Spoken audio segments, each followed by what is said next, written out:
여러분 안녕하십니까? 동아이성 한국어로 뉴스입니다. 베트남의 GDP는 2021년에 약 4.8%에 도달하고 2022년부터 6.5%부터 10% 가치의 성장률로 회복된 것으로 예상됩니다. 세계은행은 발행된 보고서는 인개월 전 2021년 베트남의 GDP 성장률에 대한 예측은 유치했습니다. 이 예측은 베트남이 3분기 만같이 코로나19를 통제하여 4분기에 경제가 반등한다는 가정은 바탕으로 했습니다. 세계은행의 예측은 ADB보다 1%포인트 높은 때 더 낙관적입니다. 현재 인도 국내 기관 등도 베트남 경제가 코로나19 영향으로 3분기 GDP가 마이너스가 된 수 있음에도 불구하고 많은 어려움은 겪지만 연간 성장률 목표인 3.5%부터 4% 가치는 완전히 달성했다고 인정했습니다.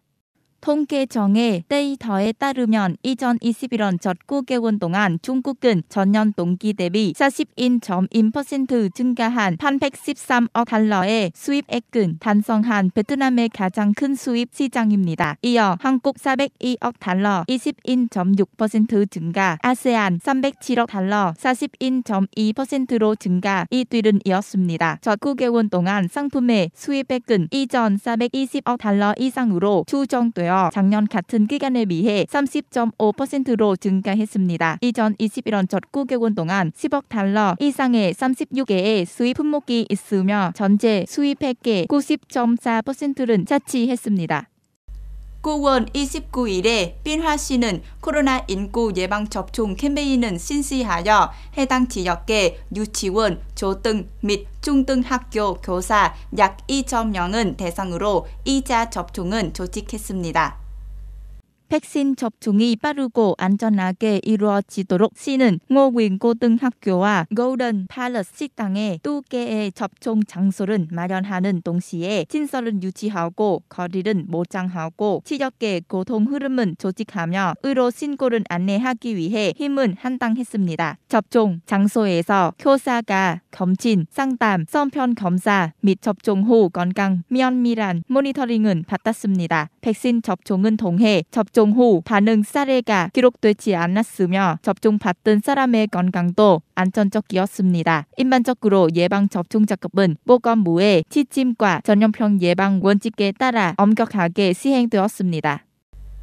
조선중앙통신은 9월 30일에 김정은 국무위원장이 다음 달에 평양과 서울 간 통신 연락선은 복원한 준비가 되어 있다고 보도했습니다.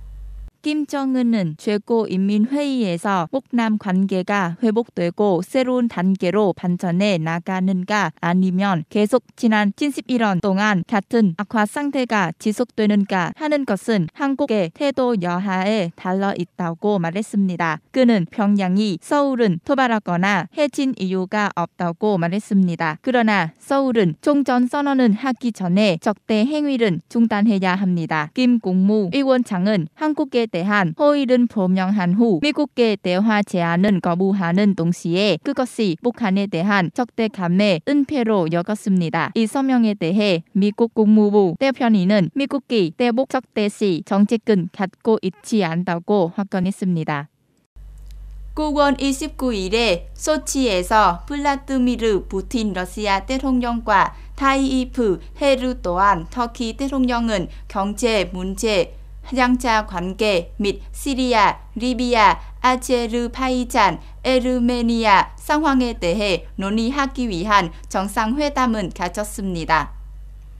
푸틴 대통령은 러시아 터키 관계의 긍정적인 발전에 기쁨을 표했습니다. 그는 지난해 양국 간 무역량이 20% 이상 감소한 데 이어 올해는 문과 9개월 만에 55% 증가했다고 강조했습니다. 그에 따르면 국제 무대에서 러시아와 터키는 시리아 문제부터 리비아에 대한 전례에 동의하기 위한 회의에서 성공적으로 협력하고 있다고 말했습니다. 아제르바이잔 또한 아르메니아 국경에 있는 러시아 터키 휴전 동제센터가 활성화되어 있으며 이 협력은 화해를 향한 다음 단계에서 안정과 조정을 보장합니다. 자신 측의 에르도안은 정치, 경제, 군사, 산업 분야에서 터키와 러시아의 관계가 발전하고 있다고 강조했습니다.